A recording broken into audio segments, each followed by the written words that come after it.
Wouldn't it be so funny if I started the stream and then I immediately left to go use the bathroom real quick?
Wouldn't it be even funnier if after I started the stream, I spent about 3 minutes fiddling around with the tags?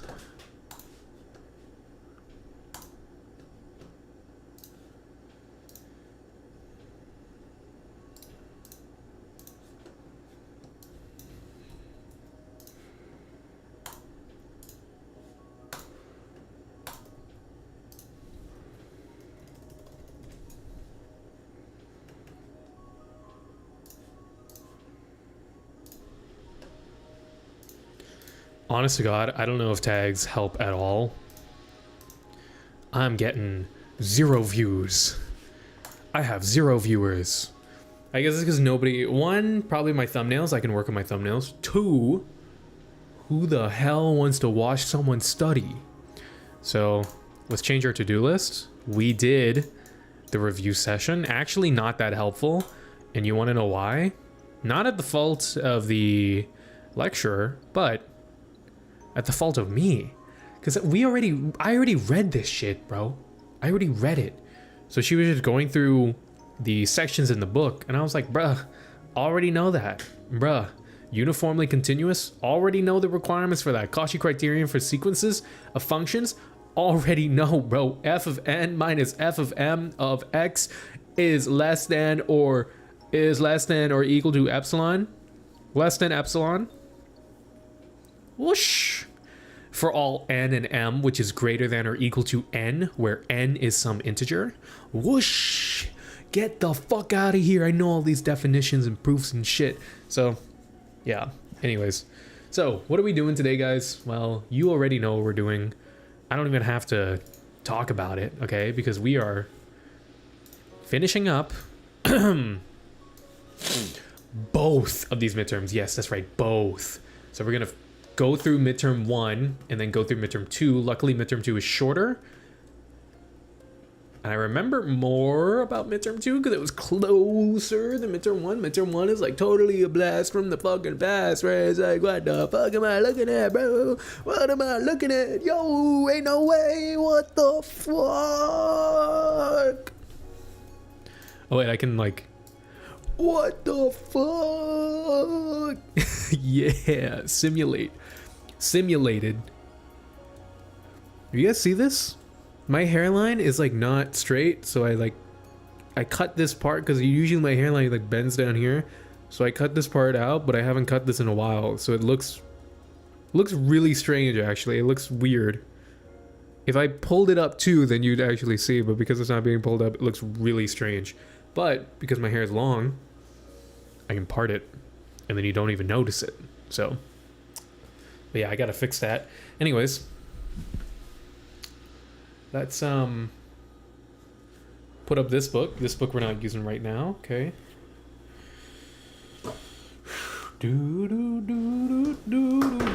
Oh, also, guess what came in the mail today?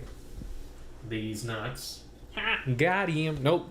Stellar Blade, baby. The game came in. Played a little bit of it before the review session. And, yeah, it's going to be a fun game, I think. Oh, Jesus. The quality of this, actually. Oh, my God. The quality of the actual physical case is not great, but... what can you expect? Also, Best Buy just shipped it like this, just like with the plastic wrapping, inside of a big box. Like, I'm talking a big box. So it was just shaking around that whole time. I was pretty surprised. I thought it would come in like, you know, at least one of those like pouches that you can like slide in, and it like has bubble wrap or something, or at least cover it in bubble wrap, but no. But you know, it speaks to the engineering of game cases because it came perfectly fine. Okay.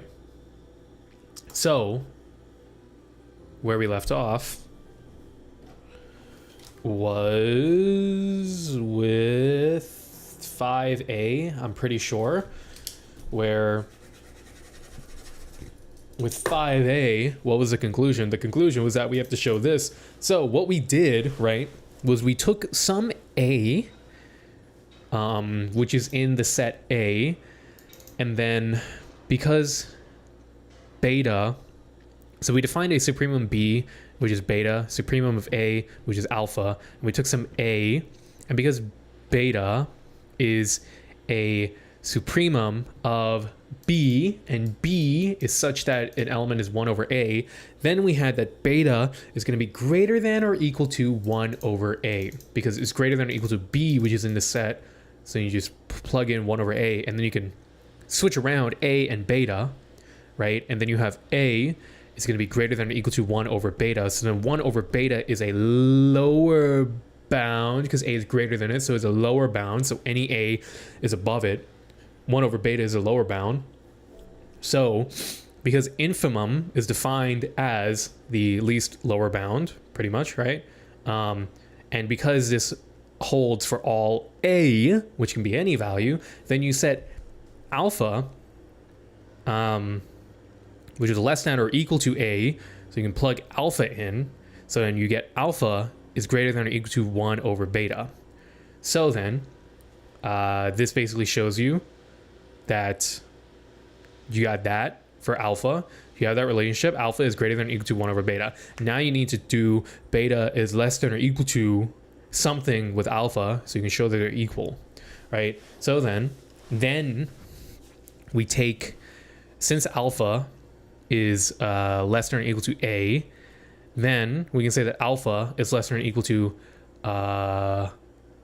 1 over B. Since B is equal to 1 over A, then you just boom, swap the A's, so it's less than or equal to 1 over B, and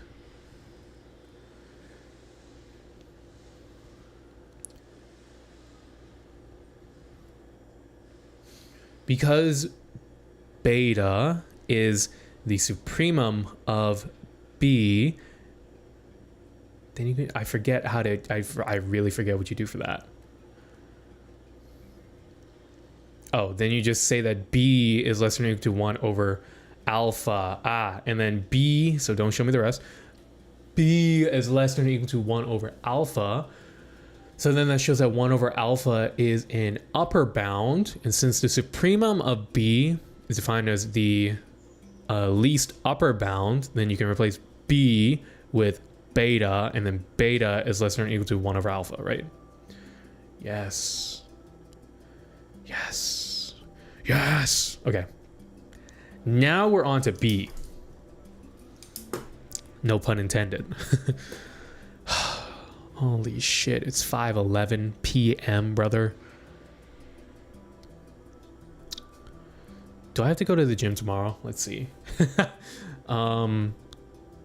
Tuesday, if I skip Wednesday, then Thursday, Friday, Saturday, I'll still make the goal. So I have 1 day that I can skip the gym. I can even do it on Sunday as well, including, actually. So I technically have 2 days, but let's just say 1 day. So I suspect this will probably go pretty late. We'll see. We will see, won't we, ladies and gentlemen? Ladies and gentlemen. Okay. Consider a sequence AN, where AN is an element of A. Prove that the limit of the supremum of 1 over AN is equal to the limit of the infimum of AN. So what I'm thinking with this one, I'm thinking that since the supremum of B Or B is equal to 1 over an, 1 over the infinitum. I feel like this just, it follows from A. I feel like it just follows from A. I don't know how to prove it though. I honestly have no idea how to prove it. Okay, let's just write down some shit though. So an is an element of A. Prove that the limit of the supremum of 1 over an is equal to 1 over the limit of the infimum of an. Right? This is what we have to prove. And we have that sup b is equal to 1 over inf a. So if I just take the limit of both sides,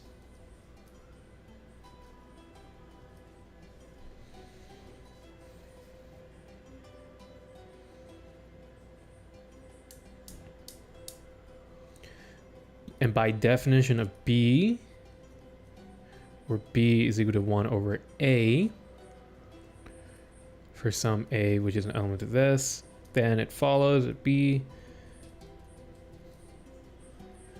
1 over an for some an which is an element of a, so then the limit of supremum of b is equal to the limit of the supremum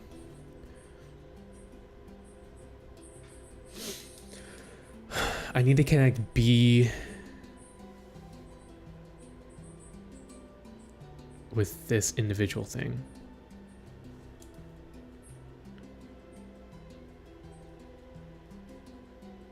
Like that's my reasoning right there. But I feel like that's not right.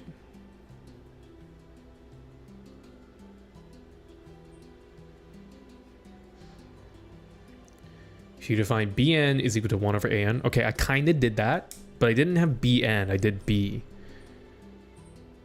Oh, okay, so I was on the right track. Okay, wait.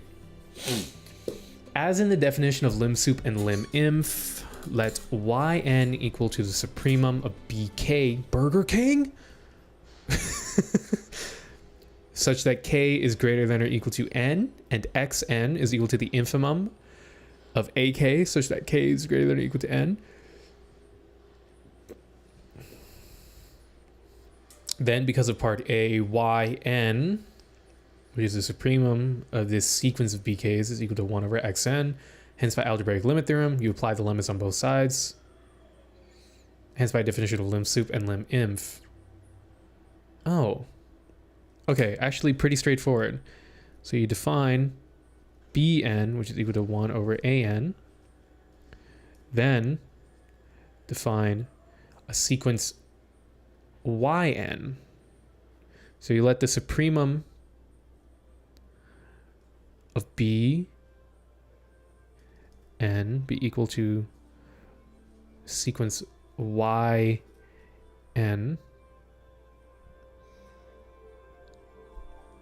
where bn is defined as sum of bk's for k greater than or equal to n, and you do the same thing for the infimum of an xn. Therefore, you have yk is equal to 1 over xk, or yn, I guess, for some n.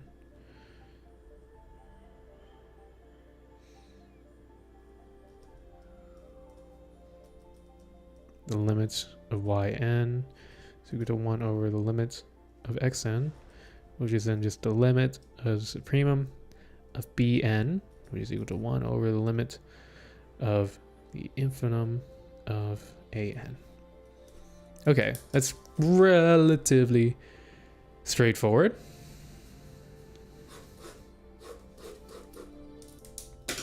Relatively straightforward. It's decent. It's decent. It's decent. Okay. Not bad. Not bad. All right, now numero 6. Numero 6. 4, 5, 6, 7, 8, 9, 10. Joey Diaz. 11, 12, 13, 14, 16, 17, 18, 19, 20, 21, 22, etc., etc.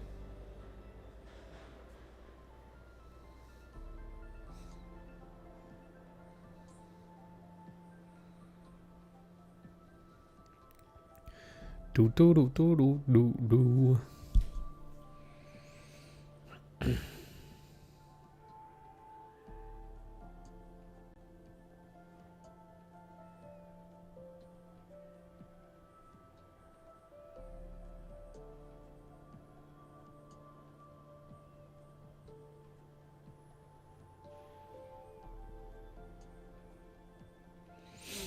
Bro, why do construction people love just screaming? Like they just scream really angrily. I think they're just getting out all their anger.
Okay. Okay. Consider the function f, which maps from -1 to 1 to -1 to 1, defined as that.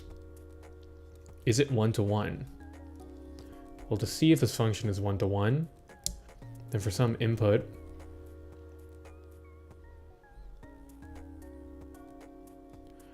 how do you check if a function is 1 to 1?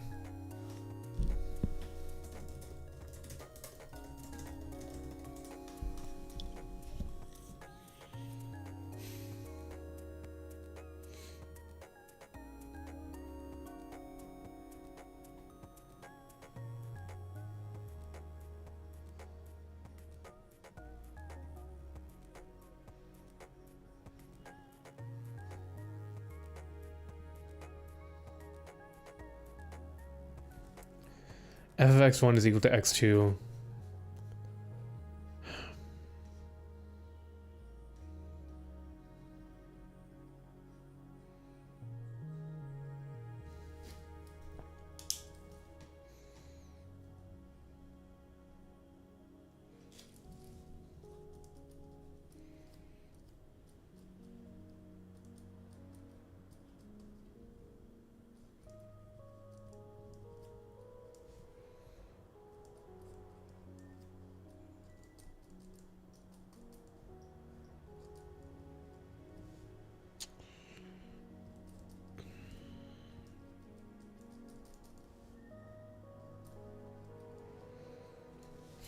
Is it 1-to-1? How the fuck do you... I have no idea.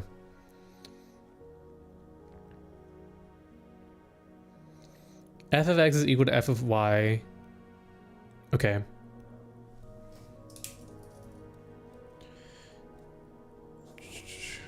Is f 1-to-1? To show if f is 1-to-1, then it must be that f of x equals f of y, therefore x is equal to y. Assume f is 1-to-1.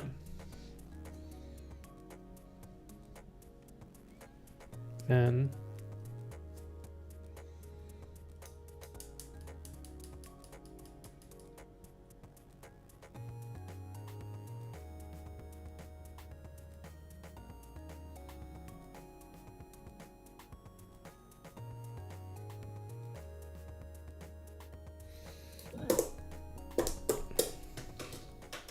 boy, what the hell? What the hell? What? What? What the? I don't know why I just opened up my phone again.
I know why.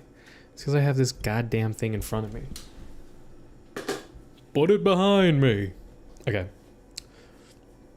is f 1 to 1. So for f to be 1 to 1, then f of x must be equal to f of y, which then implies that x equals y.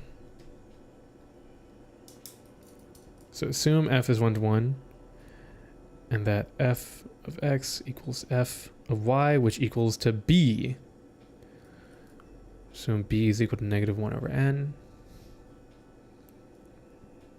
Then x equals y equals negative 1 to n minus 1.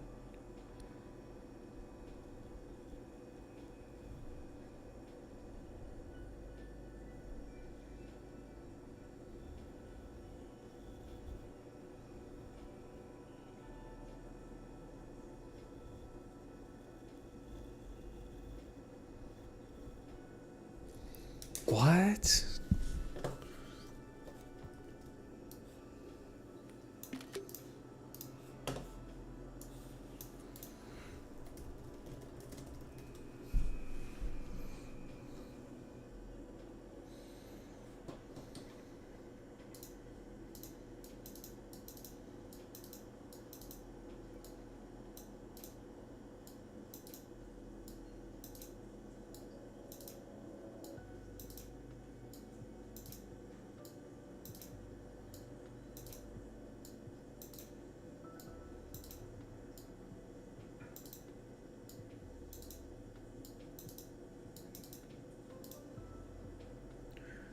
This seems like so... what the fuck?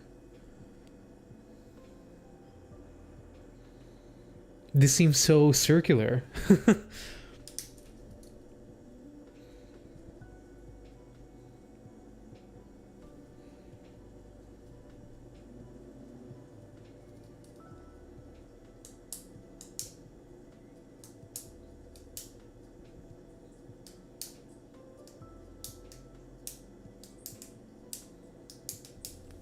So shouldn't it be negative 1 n plus 1?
This doesn't make any sense.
Yeah, you'd have to choose b equal to that, right?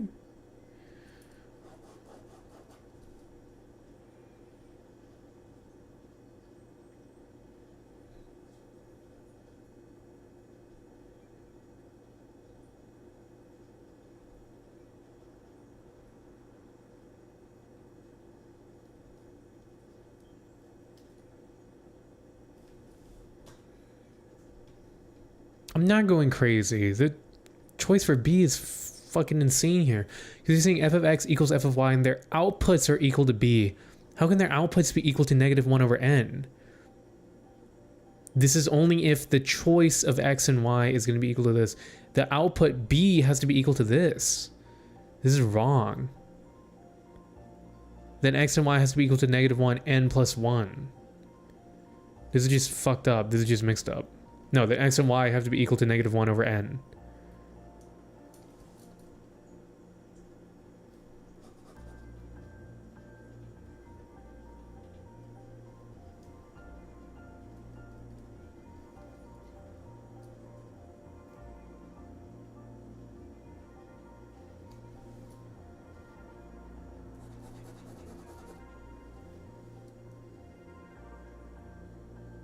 Yeah, this proof has to be fucking wrong.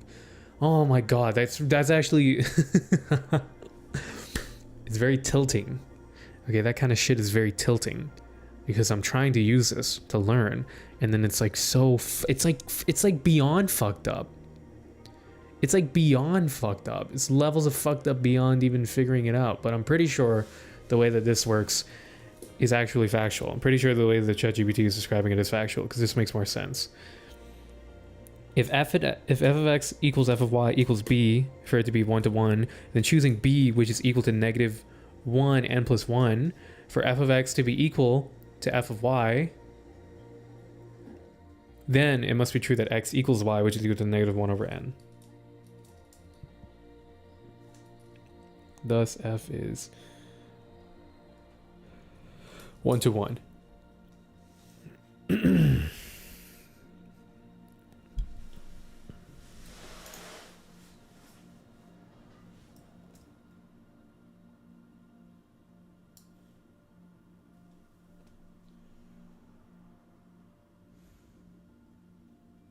Yeah, this has to be mixed up. It's not answering the same thing.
Am I like being schizophrenic? Because ChatGPT is putting it correctly.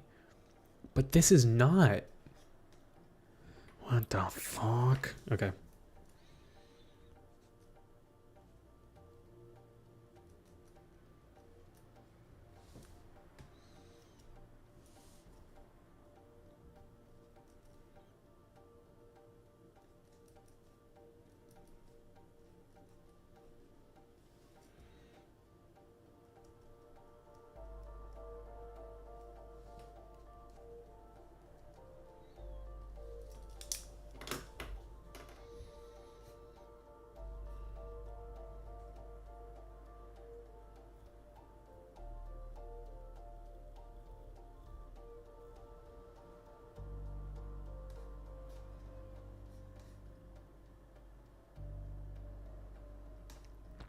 So then this would be true.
But okay, this makes sense.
It is not giving this.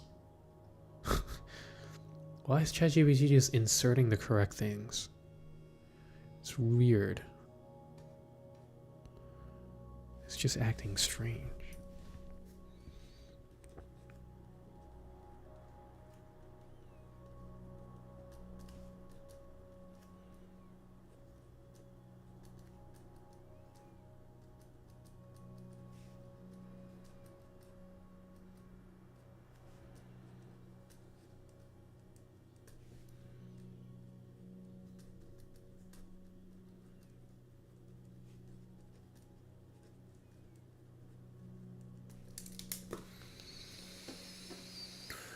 Okay.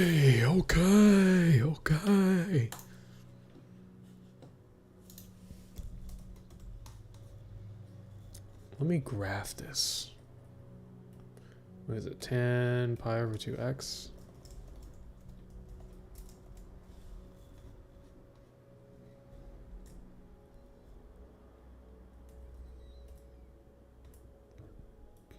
X over 1 minus the absolute value of x.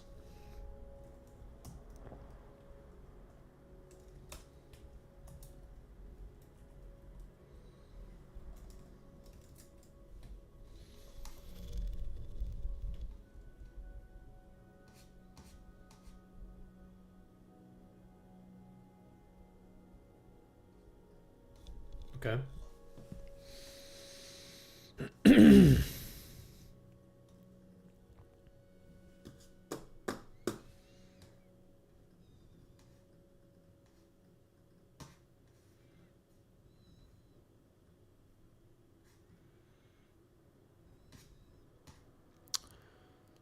Prove that S is countable. Okay, for this to be countable, then you just have to define like some matrix.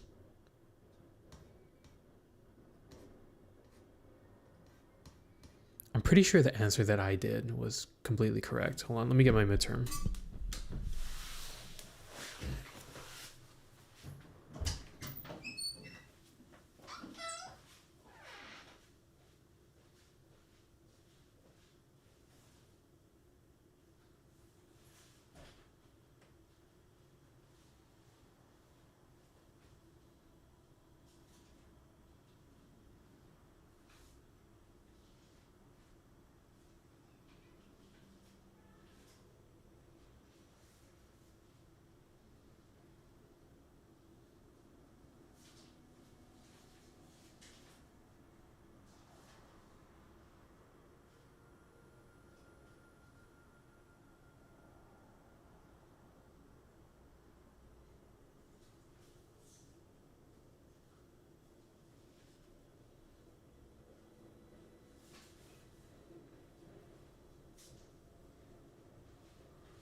Okay, it was almost correct, but I'm still gonna read my solution. I got 2 points off, but I'll still read my solution because it'll give me an idea of what to do better than anything else. So.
Yeah, my mic stand is like about to fall right now. Hold on.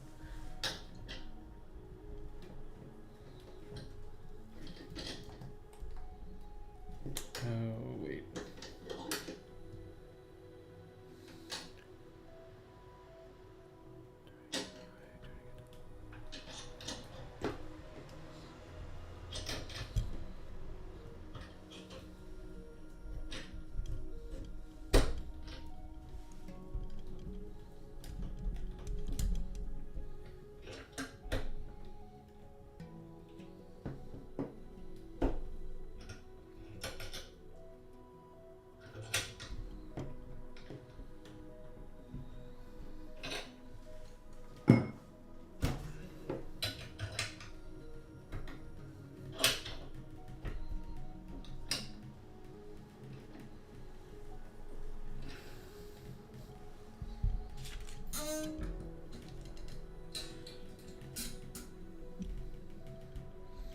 Okay. Crisis averted. Nice. Okay.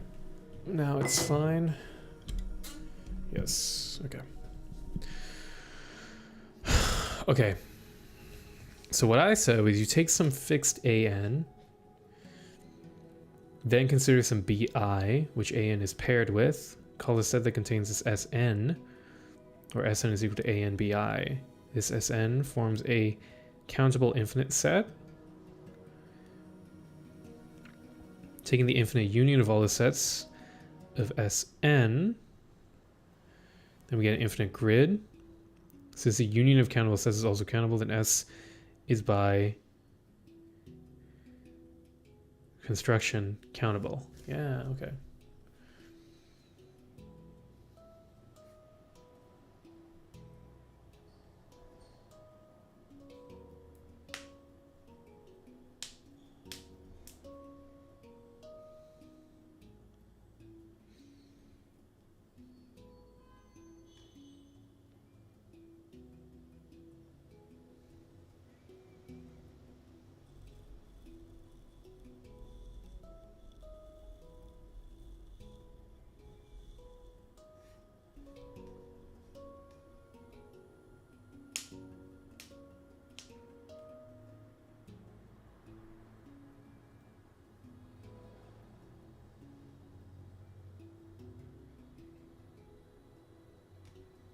Oh, this basically does the same thing, except it's comprising it of A, B pairs such that A plus B is equal to N.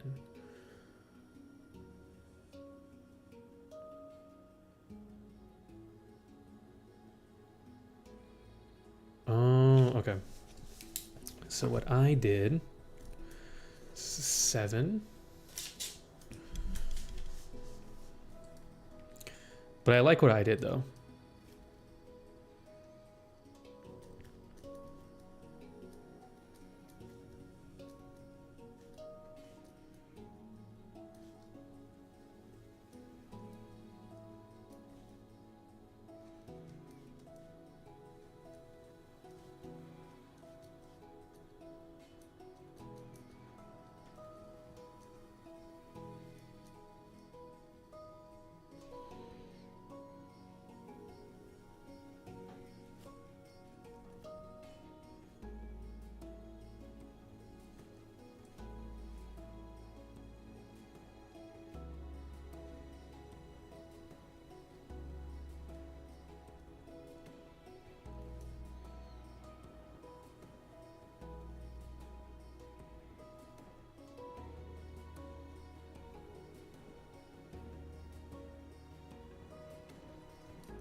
Okay.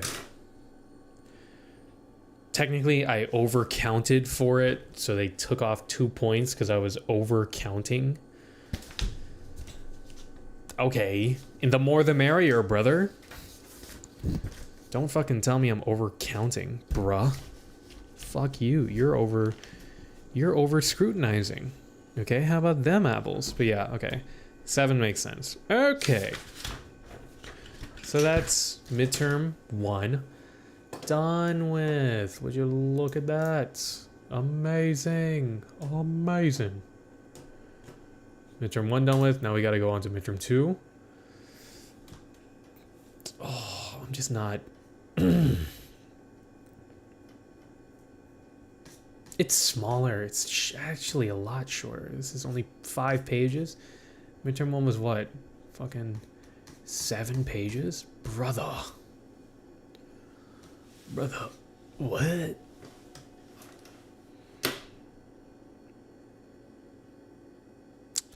Deal to myself? Let's fucking bang through midterm 2. Let's not speed run through it because we still want to understand what the fuck is going on. Let's do midterm 2. Then we can take a shower. Then we can fucking game the rest of the night and chill. Because we would have completed our goals for today, which is to finish midterm 1 and 2 of math. And then tomorrow, we work through the midterms for solid state physics. And hopefully, if we have time, we probably will have time, we'll also work through the fucking review thing for solid state. And then Thursday we work on quantum mechanics, the review, the review for the midterm extra credit problem. Turn that in, rake in the gold, and then the rest of Thursday, Friday, and fucking Saturday we review the homeworks for each of the classes, then we're fucking good to go, buddy. Okay.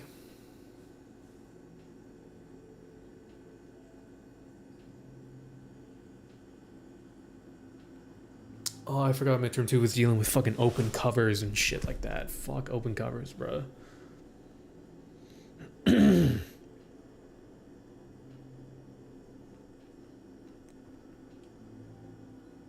Yuck. Disgusting. Okay. 104 midterm 2. Number 1. Explain whether the following statements are true or false. A series, infinite sum of an such that the limit of an equals 0 converges absolutely.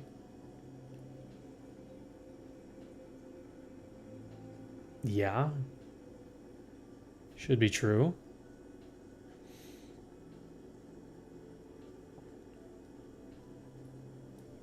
You know, like the absolute value of something. What?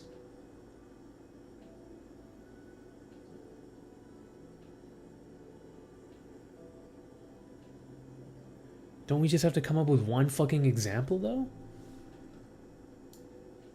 What? What?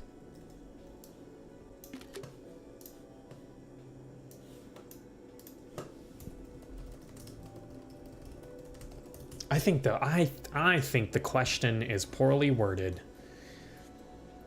Is there not at least one example where the limit as n approaches infinity of an is equal to 0 converges absolutely?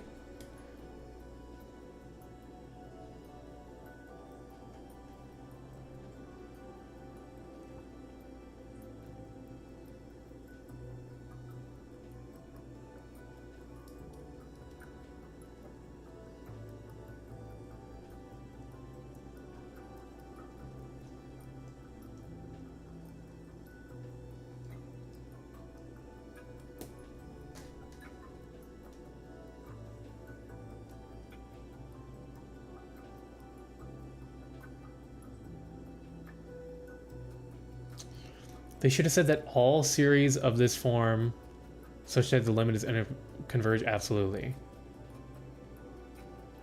In that case, then yeah, you just come up with one counterexample. But like this sounds like you just want to provide one example.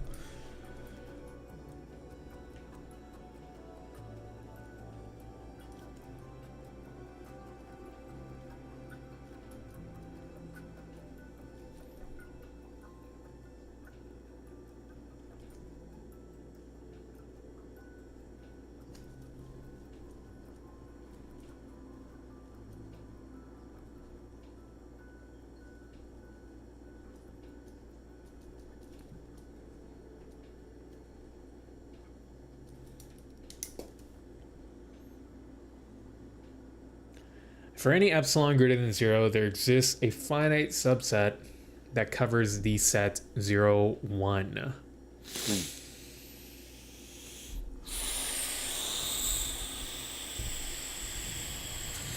A finite subset. For any epsilon greater than 0, there exists a finite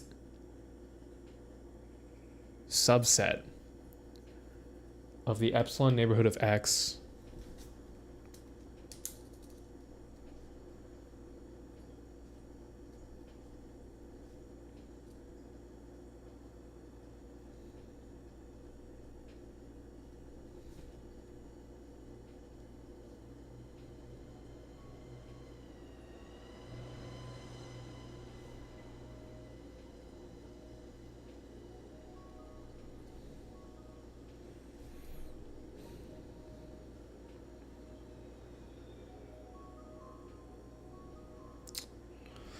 that's a compact set. So is there a finite subset that covers a compact set? I forget open cover definitions, but I feel like this should be true. Yeah, because it's compact. Look at that. So I was kind of cooking onto something, but I didn't know why at the same time. What is this?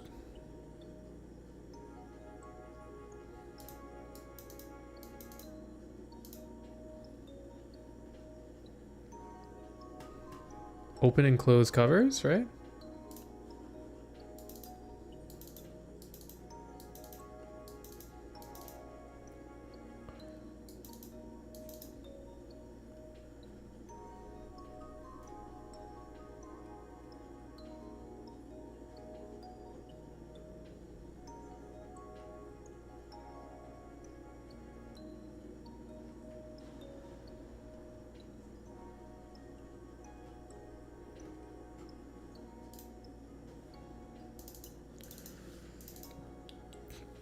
Compact sets.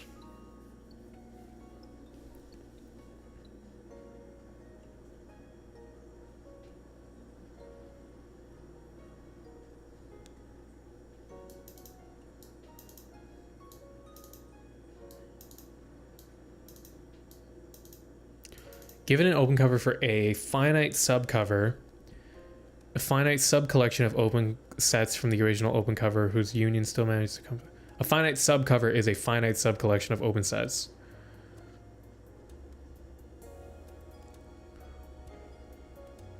Every open cover for K has a finite subcover. Heine Burrell. Okay. So every open cover for K has a finite subcover. So open cover has a finite subcover.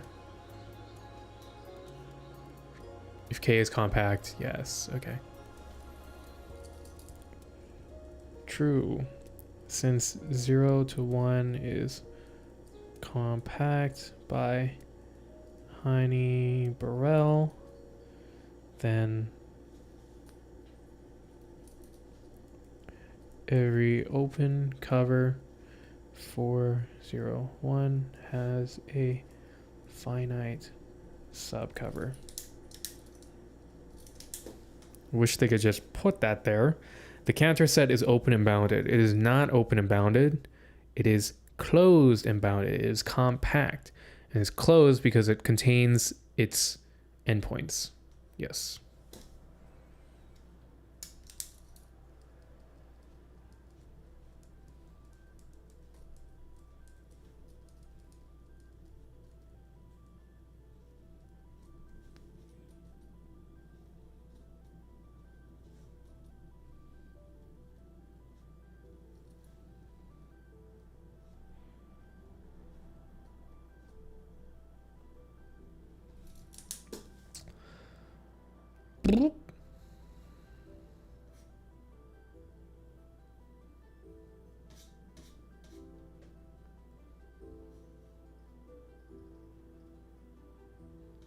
Give an example of each or state whether the request is impossible. A compact set K and an open set A such that K intersect A complement is open. So you have a compact set K and an open set such that K, the intersection of a compact set and the complement of an open set. So the complement of an open set is a closed set, right? So for an open set, the complement of it would be the endpoints.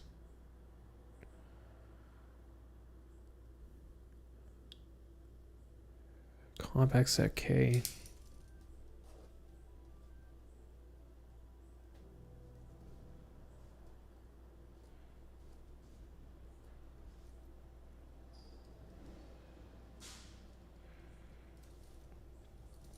So let's say A is like equal to 0, 1. Then A complement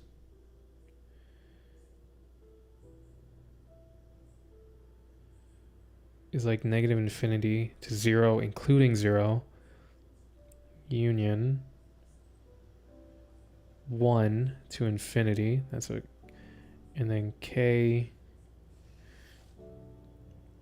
is a compact set, and we want this to be open. No, I don't think so. It'd be clopen.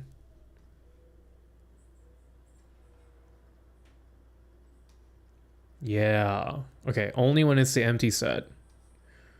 Okay. So my thinking was correct. I just wasn't thinking of like the empty set.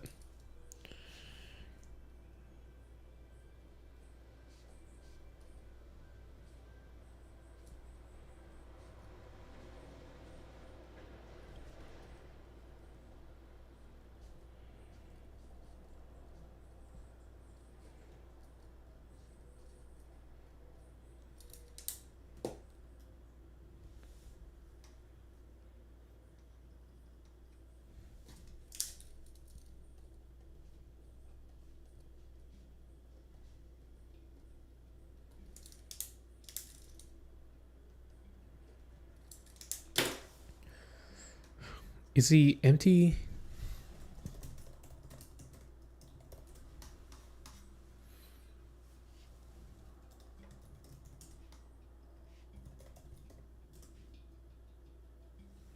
So the empty set is compact, closed, and open. It's everything. The empty set is everything.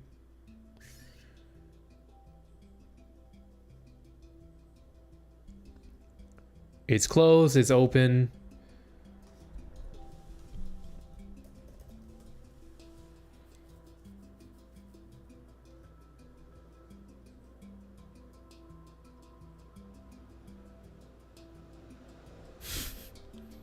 Bruh.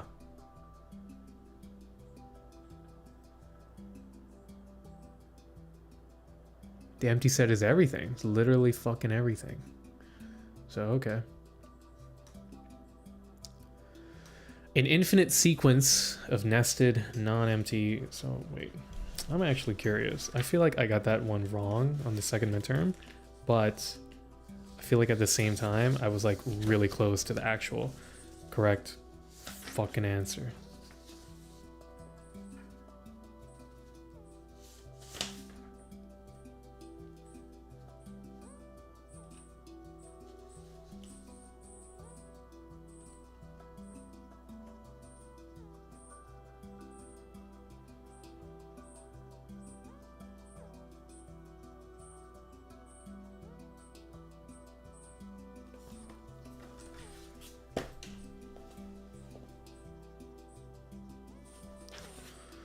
Bro, I was so confident with this fucking test too. I was like so fucking sure that I got all this shit right. But I didn't. Oh, I was so confident. So close, yet so far. It's alright, okay. An infinite sequence of non-empty of nested non-empty closed sets with empty infinite intersection. An infinite sequence of nested non-empty closed sets with empty infinite intersection.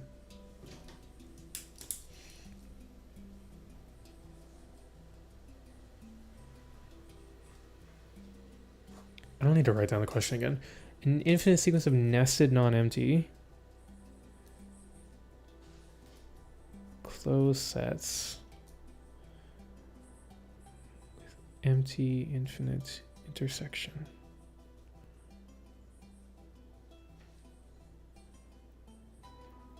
Well, for the intersection to be empty, oh, I feel like it's impossible.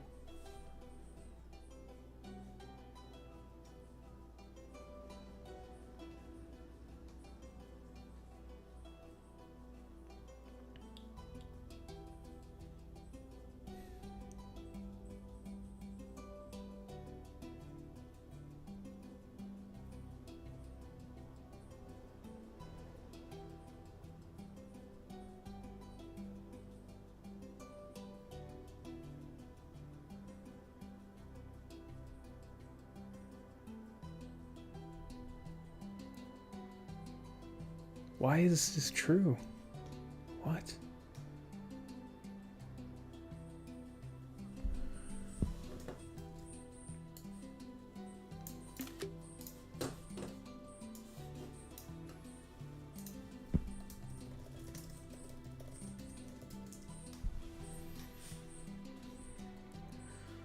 Why is that true?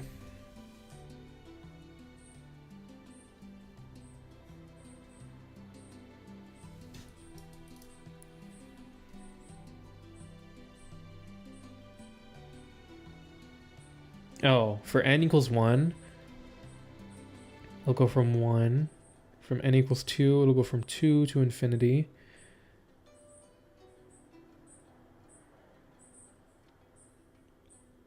But like, why? I feel like they contain...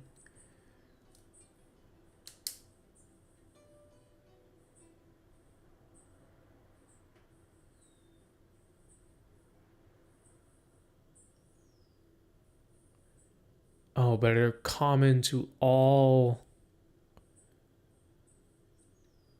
sets. Oh, okay.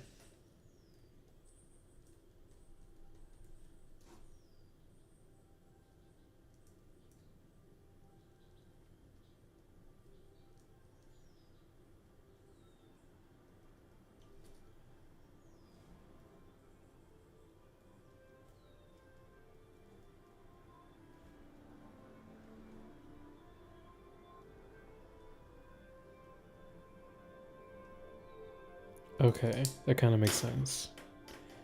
Yeah, that kind of makes sense. Okay. Yeah, that makes sense. I was bested.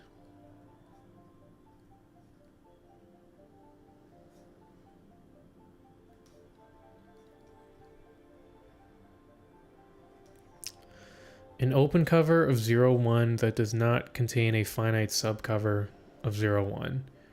An open cover of 0, 1. This has to be possible, right? An open cover of 0, 1.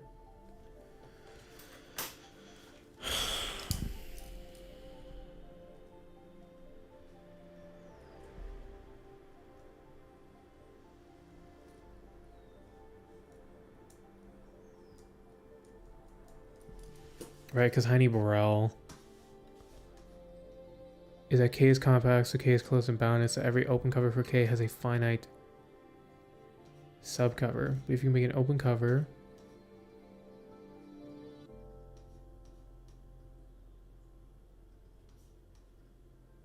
yeah, that should be possible. Let's say open cover where it's like from like 0 to 1 over x.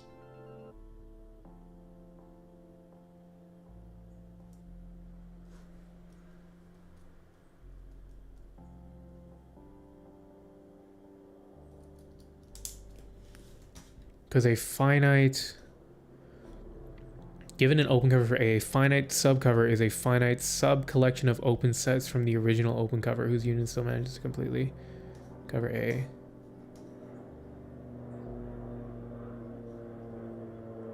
Oh, I was kind of close. I was kind of close. Yeah, yeah, okay. But like, it's not 1 over x, x half. X half is what I meant. X half. 0 to x half. Yeah. Okay. Not 1 over x. X over 2.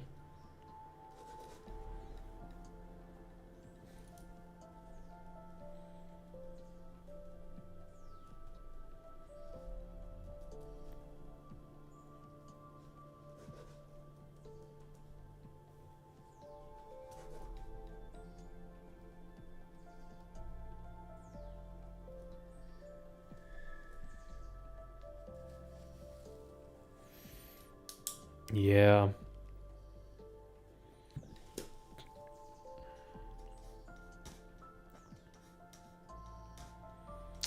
Covers and shit, I kind of need to read over that again.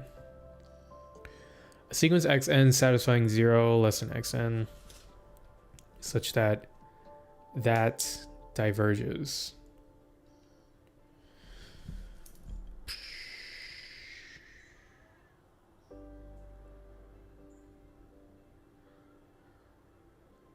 Yeah, it's the geometric series.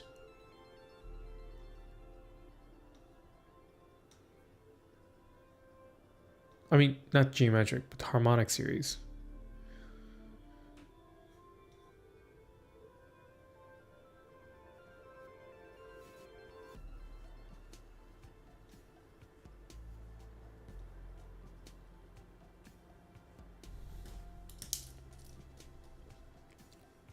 If I have negative 1 to the n of xn, where xn is equal to 1 over n, this is going to be 1 minus 1/2 plus 1/3 minus 1/4 plus 1/5 minus 1/6.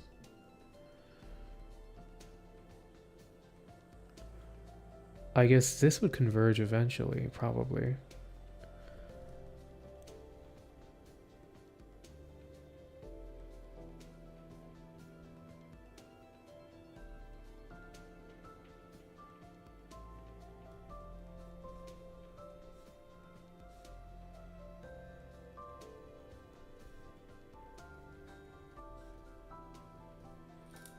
Yeah, you said it's 0 for odd x because an odd one would give a negative number. And you want this to just keep growing. So just have it like 0. So it goes to 0. And then you have it as the harmonic series for even. So then it just keeps growing. Yeah, okay. Makes sense. Yeah. Yep. Kind of makes sense. Makes sense.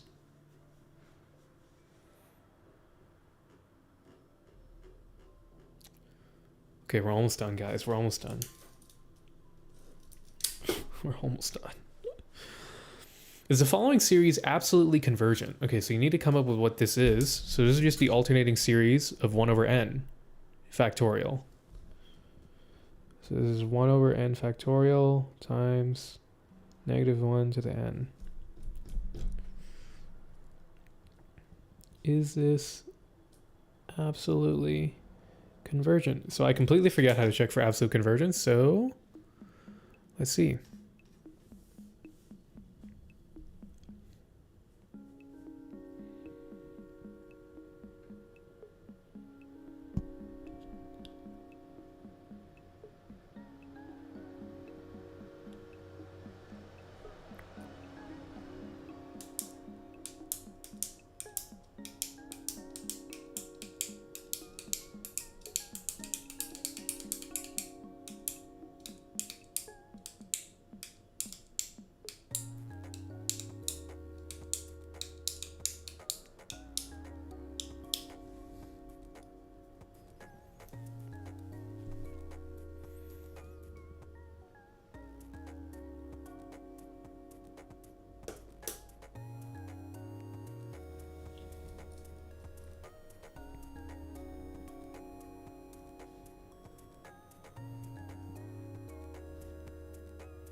n is greater than n minus 1, and for n greater than 3.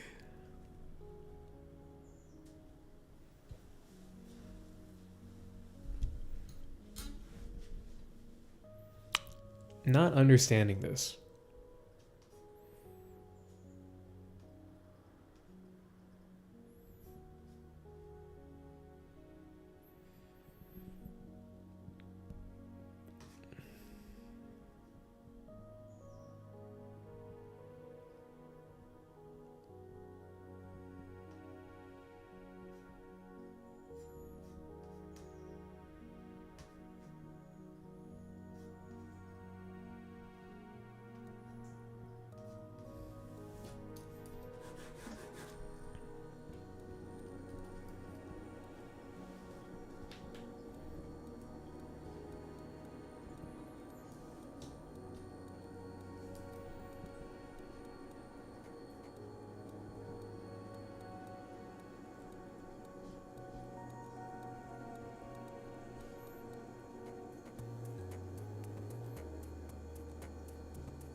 Okay.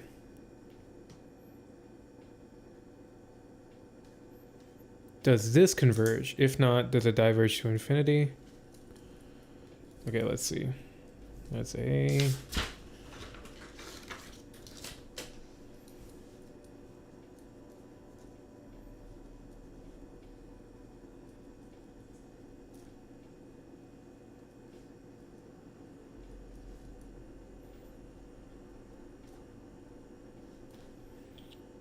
This is less than or equal to 1 over 2 to the n, which I think converges?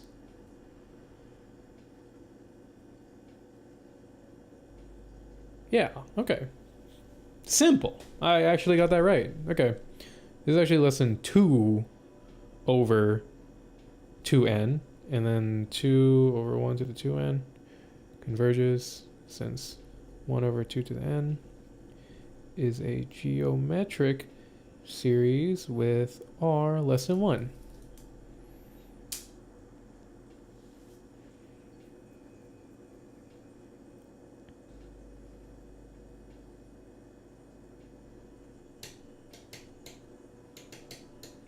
Yeah, because you can raise this whole thing to the power of n, and 1 to the power of n is just going to be 1.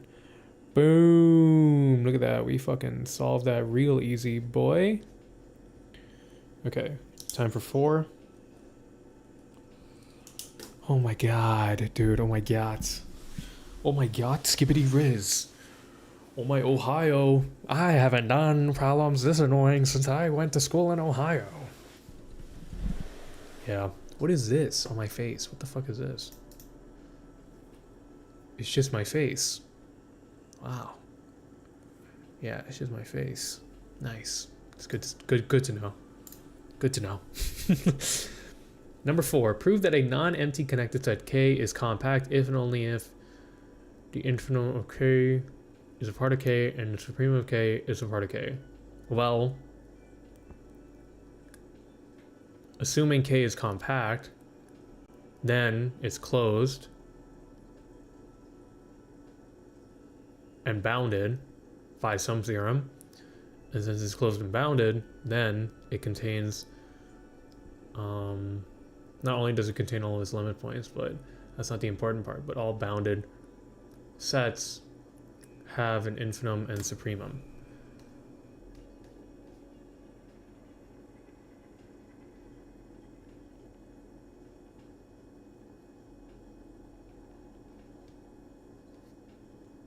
What the fuck?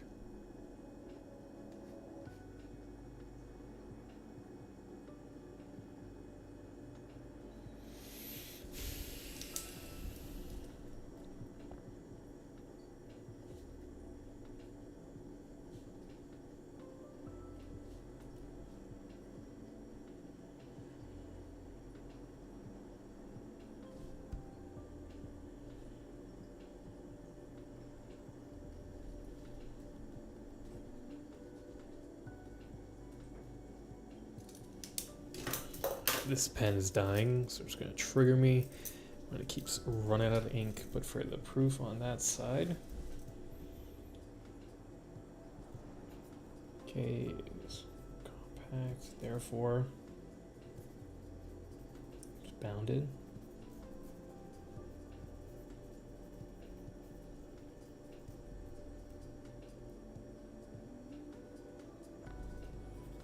Now assume supremum K equals S and it's not an element of K.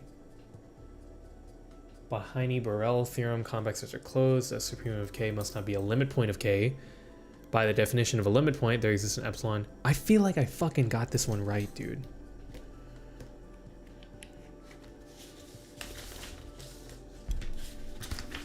That's the first one. Show me the money. I got 3 points. Go fuck yourself. That's mean, but you know. Dude, I knew what the fuck to do, man. I was like so fucking actually knowledgeable for the second midterm, but man, you know what? It is what it is. Okay. Okay. Okay. All right. All right.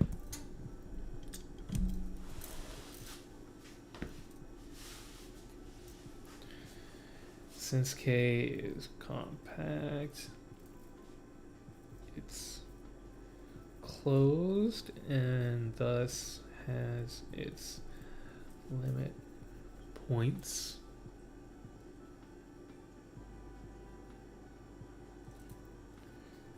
So for sup K equals S not to be, it must not be a limit point of K.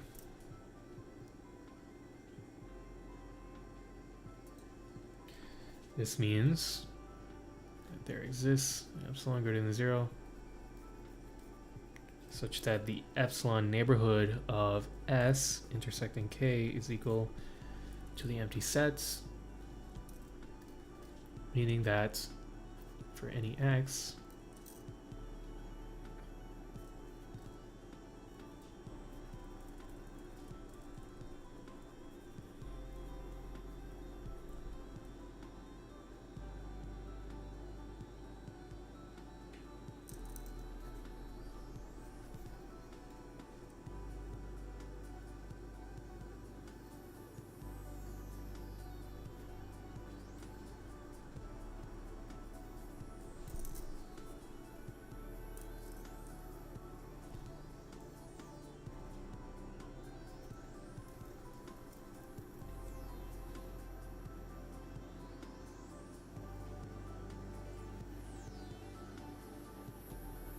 Okay, and then the other way is that since the supremum of k and infimum of k exist, k must be bounded. Since k is connected,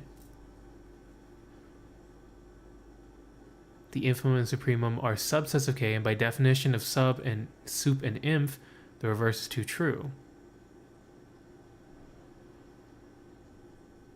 Okay.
Okay.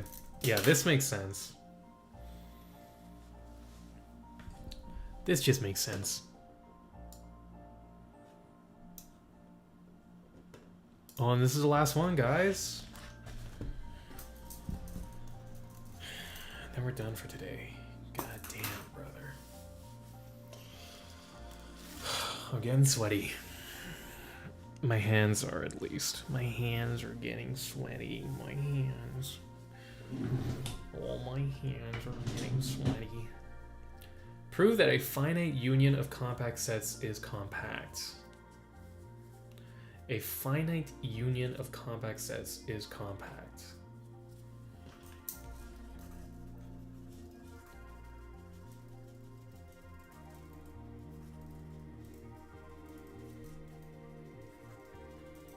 So a finite union of compact sets is compact.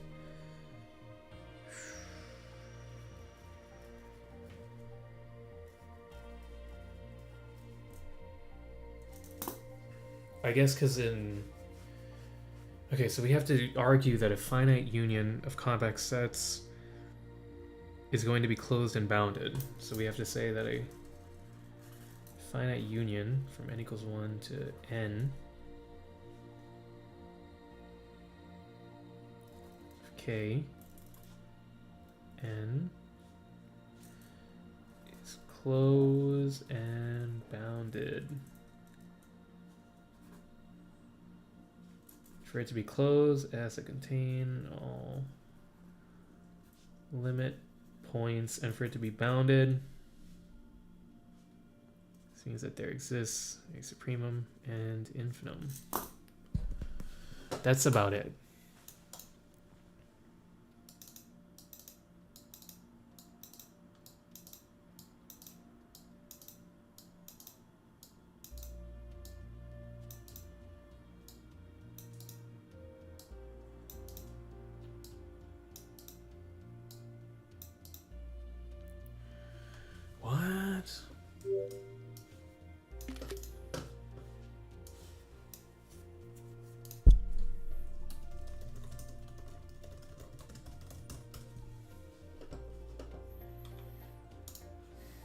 Consider compact sets k1 through kn and their finite union k, which is equal to the union n equals 1 to n of kn.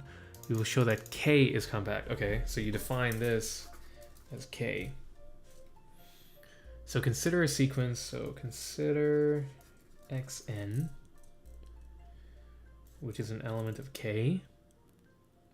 Observe that at least one of the sets, kj, must contain infinitely many elements of the sequence xn.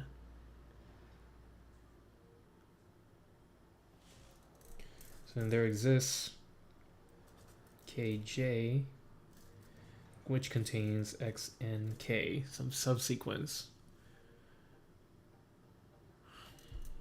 So since kj is compact, and this subsequence x and k is part of kj.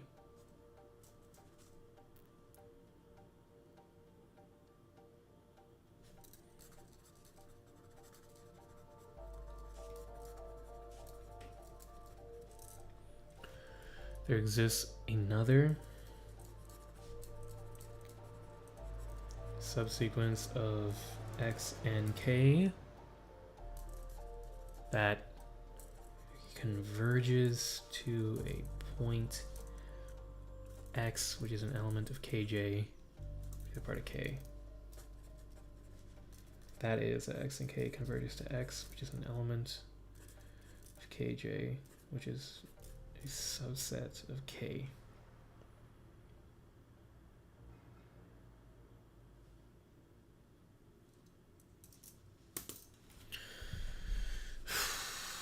I'm just not really understanding it. The goal is to show that if any sequence in K has a convergent subsequence, then K itself must be compact. So consider an arbitrary sequence xn where xn is an element of K. Since K is a union of compact sets, each xn must lie in one, at least one of these Kn.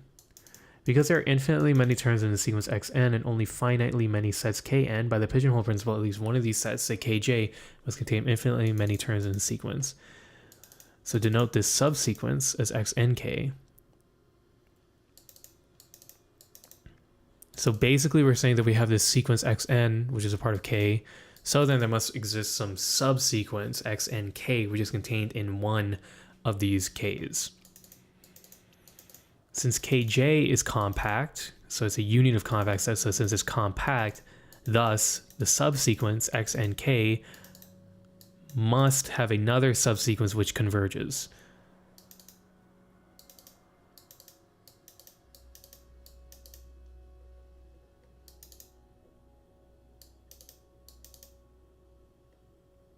And this works for any k.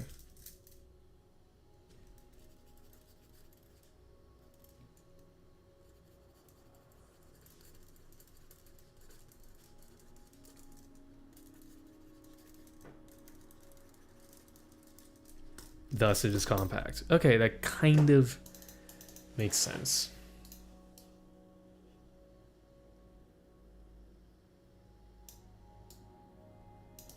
Sure. Okay, that's it. Do we scroll back through and like sum up everything we fucking learned?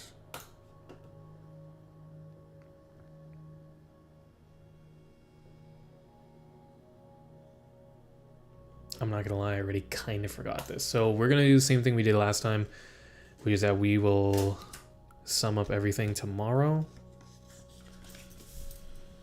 So May 1st, 2024. Summarize Math 104, midterms 1 and 2. Look through 141A. Midterms 1 and 2. Start looking at 141A. Practice final. I feel like I should do this first and then. So look at that and then start looking at 141A. Midterms 1 and 2. We should look at the practice final first. We should devote our energy to that first. And then pay rent. Go to gym, question mark. Okay. These are our goals for tomorrow. So today, oh my god, guys, we went to the session and we scratched off all of our things. Now we just have to go into tomorrow.